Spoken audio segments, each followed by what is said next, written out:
Inter de Milão campeã do campeonato italiano e o Manchester United vence o Liverpool e garante vaga matematicamente na próxima edição da Champions League. Nesse vídeo daqui eu vou fazer um resumo do que teve de mais importante no futebol internacional neste domingo, dia 3 de maio, beleza? Vamos começar por Sassuolo e Milan, onde o Milan foi derrotado, perdeu por 2-0. Só queria antes destacar que eu vou separar alguns destes principais jogos que eu vou trazer aqui ao longo do vídeo e trazer eles de forma individualizada. Então, análise de mais ou menos uns 2 minutinhos, de forma mais direta sobre o jogo, eu ainda vou postar no canal. Então, já peço que você me siga e se inscreva aí no canal, ative o sininho, para você receber estes vídeos quando eles forem postados, tá bom? Destacar também que em relação ao futebol brasileiro, eu tenho o 21 Futebol Clube. Então, lá eu trouxe o resumo dos principais jogos do futebol brasileiro. Fica essa sugestão. Tá bom? Já começando com esse Sassuolo e Milan, o Milan é incrível, cara. Foi a grande tônica do Milan ao longo do campeonato italiano inteiro. Pipocar contra equipes mais fracas. E se no início do campeonato foi assim, no final tá sendo também. Derrota por 2-0, onde o Berardi abriu o placar para o Sassuolo. Eu gosto demais do Berardi, tá? Eu lembro da época que o Berardi voava com a camisa da Sassuolo e o Belotti voava com a camisa da Torino. E os dois sendo convocados para a seleção italiana. Isso daí foi o que? Lá para 2019, 2020, por aí. Eu gostava demais. Berardi e Belotti na seleção italiana. Acaba que o Berardi já está indo para a reta final de carreira. Ele tem mais de 10 anos na Sassuolo. É incrível. Uma idolatria dele na Sassuolo. Muito bacana de se ver. E o Belotti hoje em dia, nem sei mais onde está. Rodou no Benfica. Jogou no Como. Eu acho que ele tá no Cagliari, se eu não me engano agora, o Belotti. Enfim, o Berardi até abriu o placar, o Tomori foi expulso, recebendo um segundo cartão amarelo, né, do lado do Milan. E aí o Lauriente, no segundo tempo, fez o 2-0 para assim a Sassuolo vencer este confronto contra o Milan. No campeonato alemão teve um empate 1-1 entre Freiburg e Wolfsburg, onde o Wolfsburg até saiu vencendo, mas depois o Lienhardt, zagueiro do Freiburg, empatou. Freiburg com a mente na Liga Europa, pensando no Braga, no jogo de volta, e o Wolfsburg lutando contra o rebaixamento, né, cara? Na Premier League, o Tottenham surpreendeu e venceu o Aston Villa fora de casa, vitória por 2-1, onde o Richarlison fez gol, inclusive. O Gallagher fez gol também. E na reta final, o Buendia descontou para o Aston Villa, fechou o placar neste 2-1. O Tottenham saiu da zona de rebaixamento. Agora o West Ham, momentaneamente, é o time a ser rebaixado. Vitória surpreendente, mas assim como o Freiburg que eu citei, eu sinto que o Aston Villa estava com a mente também voltada para Liga Europa, onde vai enfrentar o Nottingham Forest no jogo de volta, né, cara? Então, teve até um time meio misto, né? Alguns jogadores interessantes. É porque esse elenco do Aston Villa é interessante, mas é um time reserva. Então, por exemplo, no ataque não foi o Watkins, foi o Abraham. No meio de campo jogou o Barkley, por exemplo. O Rodgers não começou, né? Ele não jogou no geral, né? Então, foi um time meio misto do Aston Villa e acabou assim sendo derrotado pelo Tottenham. O Tottenham não tem nada a ver com isso e assim sai da zona de rebaixamento. No Campeonato Mexicano, Cruz Azul, e a gente já tá nas quartas de final do Campeonato Mexicano, duelos de ida e volta. Cruz Azul venceu o Atlas por 3-2, jogaço. O Pumas empatou em 3-3 com o América do México, jogaço também. Vale destacar o Juninho, atacante ex-Flamengo, fez gol pelo Pumas. E o Pachuca venceu o Toluca fora de casa por 1-0, gol do Ener Valencia. O Valencia fez o gol do jogo, o gol dessa vitória do Pachuca. No campeonato holandês, o Heerenveen venceu o Volendam por 2-0. Os Wolves 1-0 para cima do Heracles. O Feyenoord venceu por 2-1 o Fortuna Sittard fora de casa. Sparta Rotterdam 2-2 com gol a Red Eagles. E o AZ Alkmaar 2-2 com o Twente. Jogo em que no lado do AZ Alkmaar teve gol do irmão do Koopmeiners, Miners, que tem o Koopmeiners Miners ex-Atalanta, da Juventus. O irmão dele joga no AZ Alkmaar e fez gol aos 50 da segunda etapa. E assim fechou neste empate em 2-2. No campeonato italiano, o Bolonha tropeçou e ficou no 0-0 com o Cagliari. A Juventus tropeçou e ficou no 1-1 com Hellas Verona. Jogo que teve um golaço de falta do Vlahovic, por sinal, mas a Juventus tropeçou. E o jogo do título da Inter de Milão, vitória por 2-0 sobre o Parma. Sem dúvidas eu vou trazer esse jogo de forma individual, mais tarde ao longo do dia. Mas um jogo onde o Thuram abriu o placar e o Mkhitaryan fez o 2-0. Com isso, agora matematicamente a Inter é a campeã. Não é uma Inter de Milan brilhante, não é um time que me impacta tanto quando era aquele time no comando do Inzaghi, sempre muito forte. Mas mesmo assim continua sendo o time mais forte da Itália. Mesmo com a Inter piorando, ela ainda é a melhor equipe da Itália. A Juventus pipoca muito. O Milan não sabe lidar com a pressão em jogos fáceis. A Napoli oscila bastante. E assim, a Inter de Milão, mesmo piorando em relação a si própria, na minha visão, em relação às últimas temporadas, é um time que ainda assim é a melhor equipe da Itália. No Campeonato Espanhol, Celta de Vigo 3-1 para cima do Elche. Jogo que teve gol do Aspas, gol do Borja Iglesias. O Retafe dentro de casa perdeu por 2-0 para o Rayo Vallecano. E olha que o Rayo, de certa forma, toca a mente na Conference League, pensando no jogo de volta contra o Strasbourg. Mas mesmo assim foi lá e venceu. O primeiro gol do Sérgio Camejo foi maravilhoso, por sinal, de fora da área, num contra-ataque, o goleiro fora do gol, ele chuta de fora. Um golaço, por sinal. Assim o Rayo vence fora de casa. O Betis meteu 3-0 no Real Oviedo. E o Real Madrid venceu o Espanhol por 2-0 com 2 gols do Vini Júnior. O primeiro, um golaço driblando a marcação, deixando 2 no chão. E o segundo, um golaço que ele pega muito bonito na bola depois de um grande passe do Bellingham. 2 belos gols do Vini Júnior para dar assim essa vitória para o Real, que ainda sonha com o título espanhol, mas é aquele sonho tipo, eu vou dormir e amanhã eu vou acordar milionário, sem fazer nada. É tipo isso. Não vai acontecer. Ainda existe chance? Existe chance. Você pode fechar o olho, abrir e ter R$1 milhão na sua frente. Mas isso é muito improvável. É assim que a gente olha para a chance de título do Real Madrid, né? Porque, cara, essa tabela é quase que impossível de imaginar alguma reação. Restam 4 rodadas para acabar o Campeonato Espanhol, ou seja, 12 pontos em disputa. O Barcelona tem 88 pontos, o Real Madrid tem 77. São 11 pontos de diferença. Tendo 12 em disputa, o Real Madrid tinha que literalmente vencer os últimos 4 jogos e o Barcelona literalmente perdeu os últimos 4 jogos. Se o Barcelona empatar um, ele já chega em 12 pontos de diferença, no mínimo. Então, sinceramente, o Barcelona vai ser campeão. Provavelmente já na próxima rodada. No Campeonato Uruguaio agora. O Cerro Largo venceu o Progresso por 1-0 fora de casa. Boston River 2-1 para cima do Central Espanhol. Ganhou dentro de casa. Racing do Uruguai, que é o líder do Campeonato Uruguaio, empatou em 1-1 com o Montevideo City Torque. Montevideo City Torque vem sendo uma surpresa para mim. Eu achava ele um time bem mediano, mas nesse grupo contra o Grêmio, ele tá indo muito bem. É o melhor time do grupo, inclusive. O Montevideo City Torque, no grupo do Grêmio, que ainda tem o Palestino e o Deportivo Riestra. E o Albion venceu o Nacional do Uruguai por 3-2. Caraca. Um jogo que no lado nacional o Augustinho Rogel fez gol. Se eu não me engano, ele era zagueiro do Inter, cara. Zagueiro do Inter.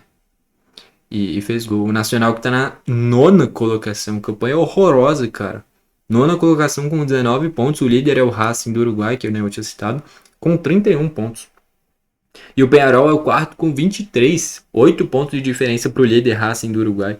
Se eu não me engano, matematicamente o Racing já é campeão do Apertura, que tem acho que só mais uma rodada.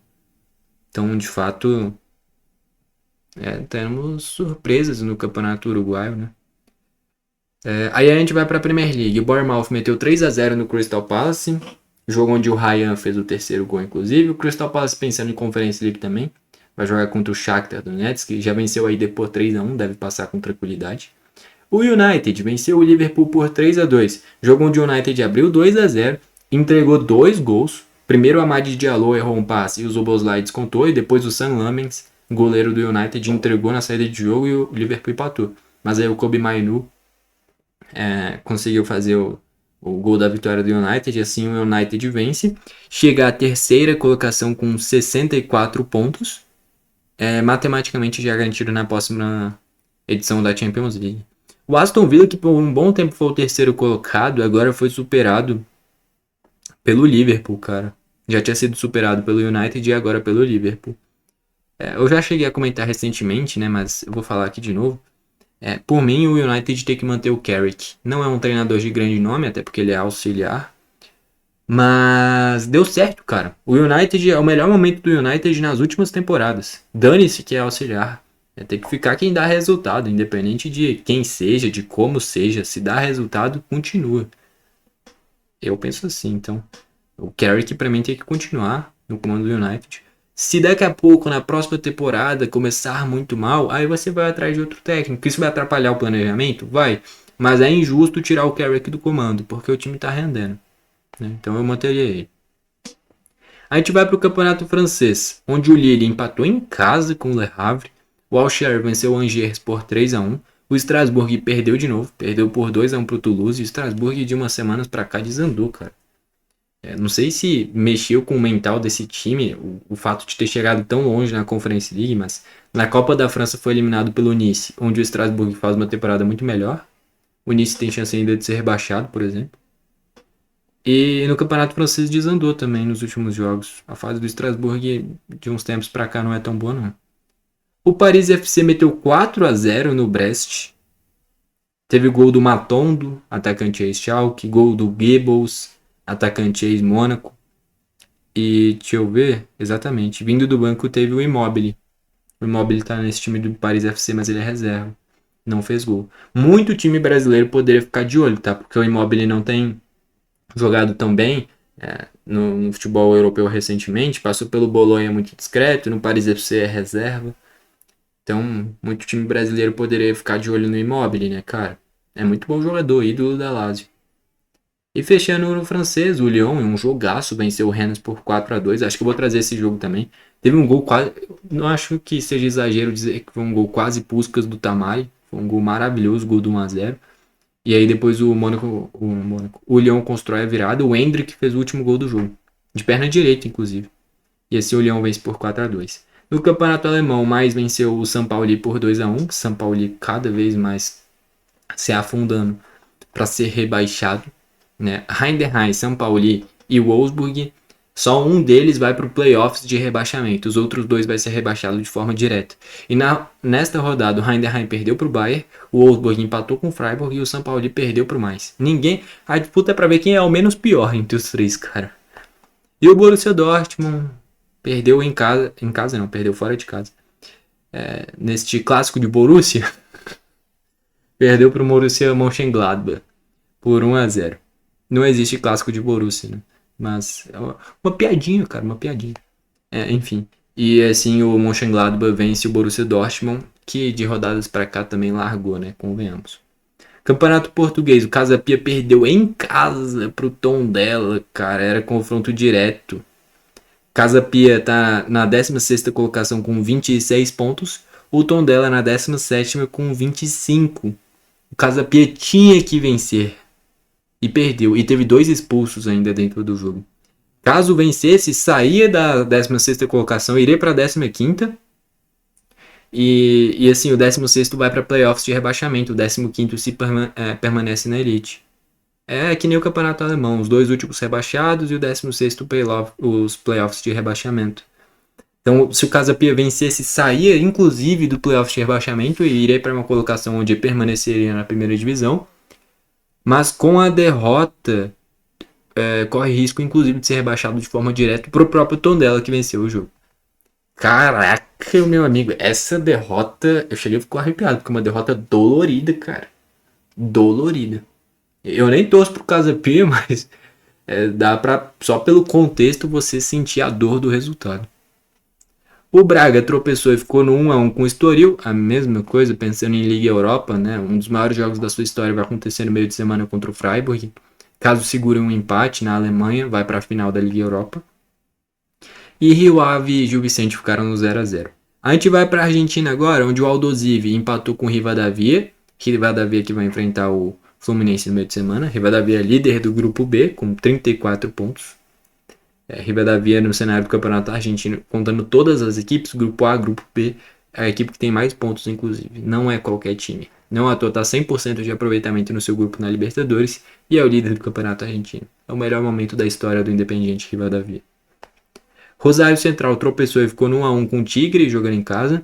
Ginásio La Plata em casa venceu por 2-0 do Argentino Júnior. Racing ficou no 0-0 com o Huracan. O Belgrano meteu 4-0 no Sarmiento. Que atropelo, cara.